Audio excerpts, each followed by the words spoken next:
Hi, I am John, and this is the Practical Prepper Tech Channel. As mentioned earlier in video 1, I will outline how I got to this place, the results of my research, the hybrid strategy, and the tools used to drive the process from concept to reality during a power outage. In other words, does the concept actually work? Does it function as designed? Be prepared. We are going to enter what I call the survival buffer. Surviving during a power outage or flood like we're having right now, no matter how long the duration, without depending on solar, gas, or LPG. As you can see in the first thumbnail, I tried to emphasize the practical prepping also includes a wide base of preparedness for power outages, which will affect your home and family driven by outages in the surrounding community and supply chain. This would include your home, gas stations, work, school, businesses, grocery stores, etc., all affecting you, and you don't even think about that until it happens. History of the problem. How did I get here? Most people like me used to think they're being prepared for a power outage because they have a few candles, flashlights, and a portable battery. But in Southwest Michigan, we do have power outages due to weather. Below are pictures of the area and home I lived in last year during last spring's ice storm, which was quite extensive in the northern part of Michigan, and last summer's thunderstorm power outages. At the time, I had an old, large, noisy gas generator, no cell array or backup power station. The two outages induced me to move forward with a new solution, which I developed and named the hybrid backup power strategy. No solar required. This is a good spot to review the 4 pillars, which were outlined in video 1. There are 4 pillars for the hybrid home backup strategy. 1, natural gas, which drives the solution, which is the fuel which feeds number 2, the large split-phase inverter generator, which sends up to 240 volts split-phase electricity output with up to 7,200 watts to number 3, the power station, minimum 2 6.1K batteries, which output up to 7,200 watts to number 4, the 30 amp interlock connection kit circuit breaker, which in turn will run the furnace, refrigerator, sump, which is running right now, and well pump, AC if required, if you have a soft start, technical equipment in your house, and all other essentials during the nighttime hours of the power outage. This all occurs without a generator motor running while you and the neighbors are sleeping, without worry, power interruption, and hope that power has been restored during the night, and in many cases it has not. By receiving 240 volt split phase from the inverter generator, the power station can be topped off in 1 to 2 hours in the AM versus 5 to 6 hours by a 120 volt single phase generator at a lower wattage. As mentioned earlier, in southwestern Michigan and most northern locations, solar is an iffy proposition from November to March, which requires adding a large, expensive solar array and still use a generator as a backup when solar is lacking. The next picture from the street over from my house shows what it looked like during last April's ice storm. Out of power for 2 days, generator ran for 4 to 5 hours per day.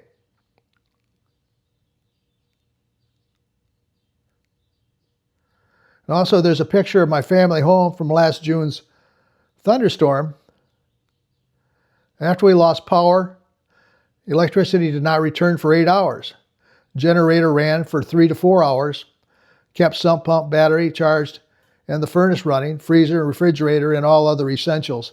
Some of the technical equipment we used also during the downtime.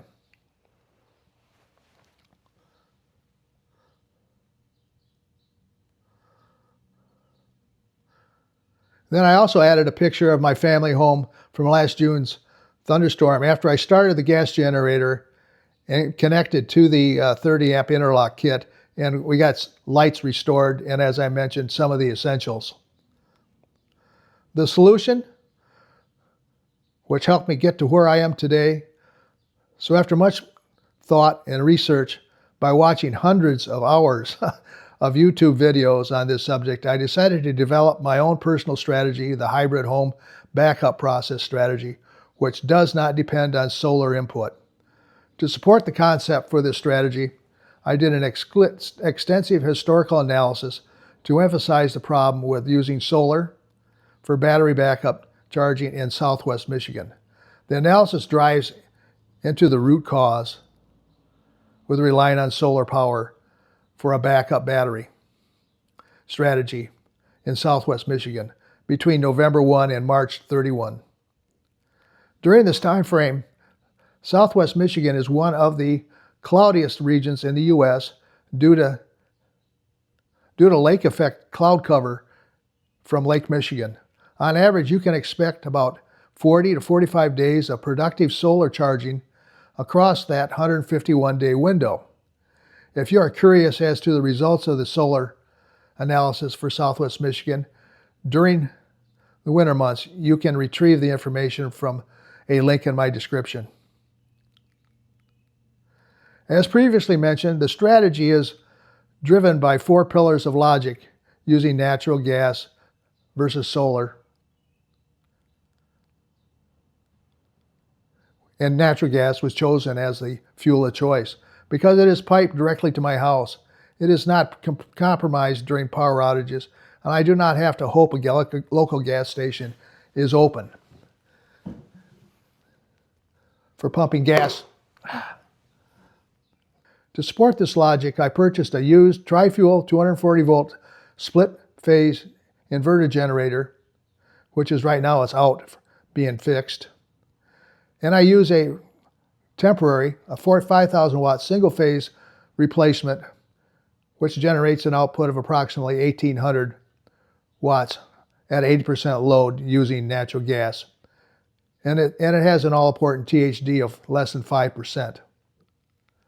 EcoFlow only supports energy from a generator if it has a THD of less than 10%. Anything greater than that, it will not accept. I also purchased an EcoFlow DPU inverter with a minimum of 2 6.1K batteries. The DPU can receive 240 volts or 7,200 watts, while at the same time outputting 7,200 watts at the same time. I also purchased all the required equipment, which connects the process from end to end and drives uninterrupted power to my house during a power outage. I also purchased all the required safety equipment for use in running the equipment. The following video clips reflect the stress testing on the power station as a standalone and on the inverter generator and power station as a whole. Please excuse my filming. It's kind of hard today to film alone as my video helper was absent today. The stress test followed the below process. In order to keep the testing the same for both generator and house standalone, I walked the 4-pillar process and pointed out pillars, the 4 pillars: 1 natural gas, 2 inverter, 3 power station, and 4 the 30 amp interlock kit for the circuit board. We simulated a power outage by turning off the main breaker with the interlock kit on the circuit board and turned on the generator breaker. Plugged in the 30 amp cable that runs from the power station to the 30 amp plug in the connection for the interlock kit. The first test off the grid, we ran power to the house with all the circuits on using only the power station.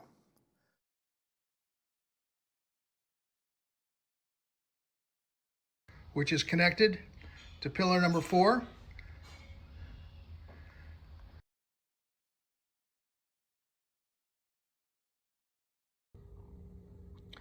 Stress test number 1. We are now off the grid. Microwave is going back on.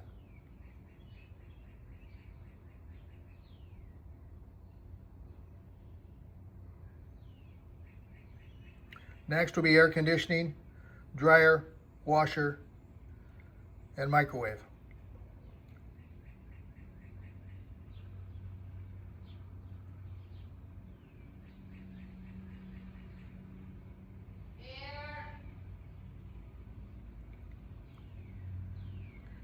Air conditioning just kicked on. Soft start. So now we have 4 functions going: air conditioning, microwave, washer, and gas dryer. Next I'll put on, I just turned on the hair dryer. The hair dryer, microwave, air conditioner, wash machine, and the rest of the house, lights, and so forth.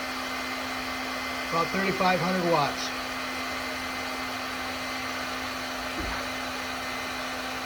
$37, $38.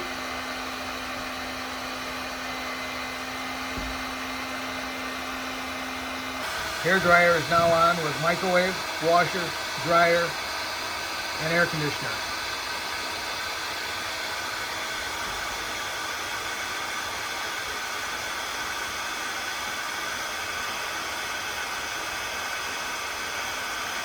The second test off the grid, we started the generator being fed by natural gas, connected to a heavy-duty 120-volt cable from the generator to the power station with all the circuits on. The first off-the-grid stress test video clip reflects the running wattage from the power station, 3rd pillar, to the house via the 4th pillar of the 30-amp cable, to the interlock kit to the house using battery power only with all breakers on. The video clips show the usage screen, which reflects the wattage being output to the house. The refrigerator, the freezer, the lights, gas dryer, AC, microwave, and technical equipment averaging a low end of 600 watts to a surging burst to the high end of 4,000 plus watts. The test was for analyzing the effects of a heavy wattage load via the house on the power station.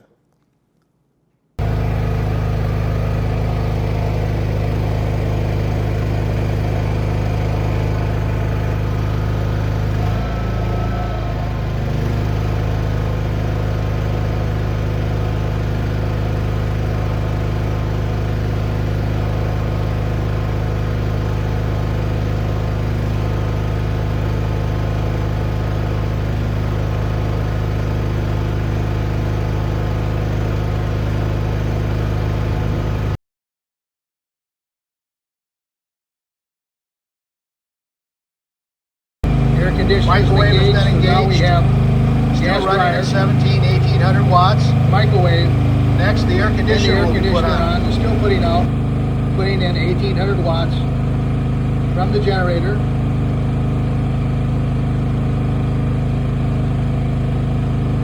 We're running 3,000 to 4,000 watts into the house.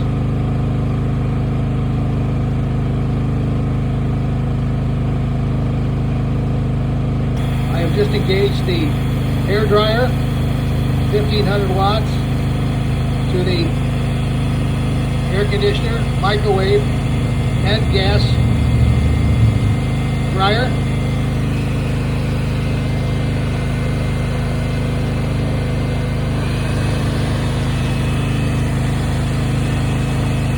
Dryer is on high now. Generator is not fluctuating at all. It can handle the load, which is more than it's designed to do. It's only designed to put out 3,900, be able to support 3,900 watts.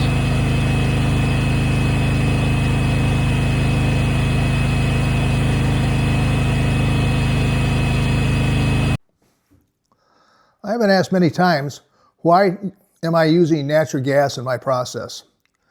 Well, my 240 volt GenMax tri-fuel 10,000 watt inverter generator really sucks gas and also LPG. And at $4 a gallon and $3.50 to $4 for a 30-pound tank, that adds up to quite a bit of money quite quickly. And I can't always get to a gas station or an LPG location in my vicinity because of the power outage, which has knocked most of the power out in the surrounding areas. That is why my process uses natural gas to fuel the process. In addition, I do not have to worry about treating gas or rotating large quantities of gas or cleaning carburetors or storing large quantities of LPG. So that pretty much sums up why to use natural gas. Plus, it is readily available. It pipes directly to my house. You may take a wattage reduction when you switch to natural gas or LPG on an inverter generator. And on gasoline, my 240-volt generator gives you 8,500 running watts with a THD of less than 3%. On natural gas, the running watts drop to 7,200 running watts. However, this is not a problem as the EcoFlow DPU can only accept a max of 7,200 watts.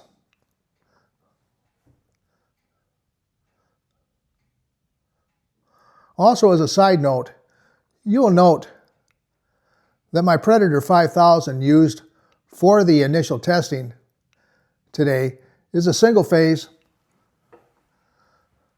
generator and has a tri-fuel conversion kit and is tweaked to output 1,618 watts on a constant basis on natural gas.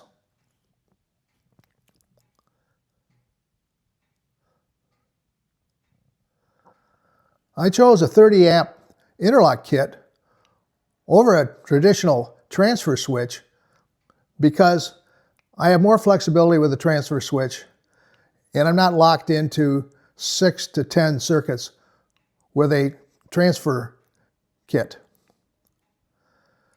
An interlock gives me more flexibility and I have the entire panel to choose from, whether I want everything on or some on or select few to turn off, like maybe some of the unnecessary 240 volt circuits.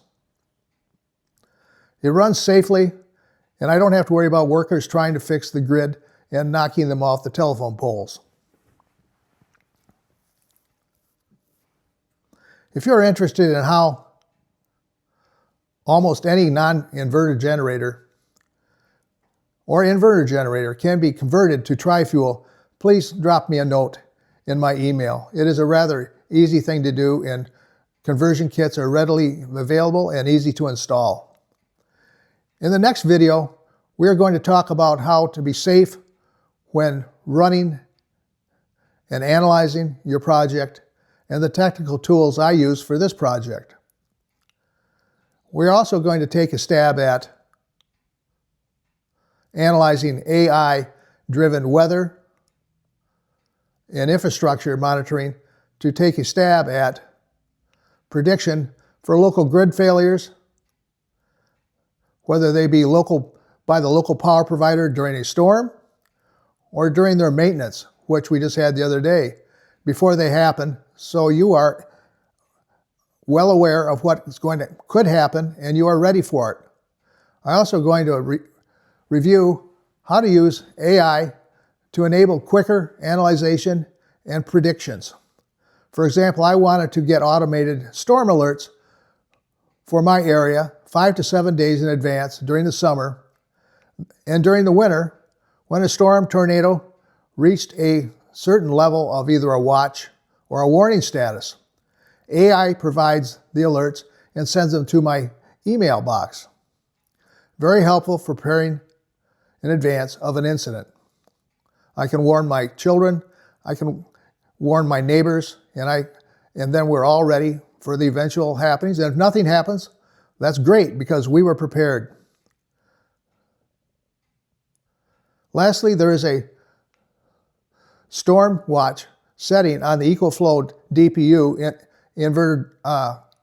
inverter, which automatically, it looks like a tornado on the user interface. Hello, I'm John. I'm the Prep Protector.